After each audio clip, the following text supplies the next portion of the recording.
today I'm reviewing the Burts Bees Sensitive Facial Tablets with aloe vera. I think all of us have different ways, our own favorite ways and hacks of using them. I think a lot of us like to use them for just removing makeup. A lot of us are lazy about washing our faces with soap and water, so we just like to wipe it off with these refreshing wipes. And a lot of us, I think, like to use it while traveling. Few good things about this one: gentle, mild. These are made from minimum 60% repurposed cotton, which is more like a leftover from old tea, so very environmental friendly. So aloe vera is like one of the most amazing thing you can just use on your face.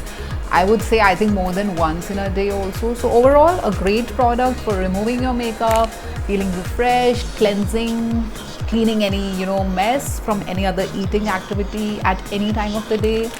The only thing I would say about this packet is it just feels heavy, so I'm not sure if I can carry it in like my handbag.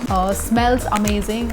So guys, suitable for all skin types, oily, combination, even sensitive skin, which is great.